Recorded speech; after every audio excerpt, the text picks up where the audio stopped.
It's been 1 month since I started stealth camping and living inside of my minivan.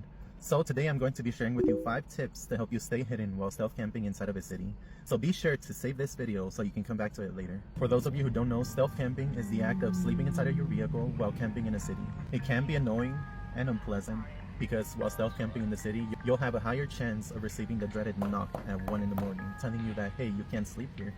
This is private property and you need to move on. With that being said, we're going to move on to tip number 1. So for tip number 1, it starts with the type of vehicle you travel in. Big and flashy is your enemy here. The goal here is to be as unassuming as possible. For example, my rig right here is the perfect mix of being spacious on the inside without taking too much space on the outside. If you were to glance at my rig, you would think, that's just your typical mom car, you know, minivan. Nothing to see here. You have to be as unassuming as possible. In an RV, with how big these RVs are being made nowadays, it's going to be really hard to find a parking spot, and it's also going to be really hard to find a sleeping spot.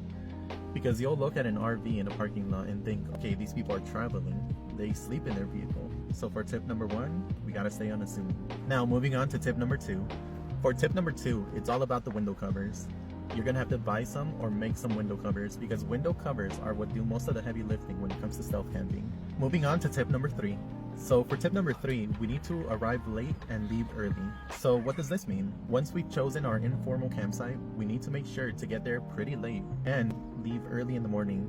This way, you'll have the peace of mind of being able to sleep all night without being bothered. And also, people will not notice that you slept there overnight. It's a win-win for everyone. Moving on to tip number 4. Now, this is something that not a lot of van life content creators tell you, but it is important to have some dim lights inside of your minivan, especially if you plan on stealth camping. Now, Daniel, didn't you recommend some window covers for this reason? Well, yes, I did recommend some window covers. Unless you bought some custom window covers, it's for your specific vehicle. Or if you made them yourself, chances are they're not going to be fully covering your entire window. So if we have some dim lights, we'll minimize the chances of being seen while stealth camping in a city. And now moving on to the final tip number 5. So for tip number 5, I recommend you to have at least 3 stealth camping spots that you could choose from. Now, why do you need at least 3? Well, this is so you can remain unseen because we're going to be rotating daily, if not every other day, from these spots. We need to stay moving if we want to remain unseen and unnoticed.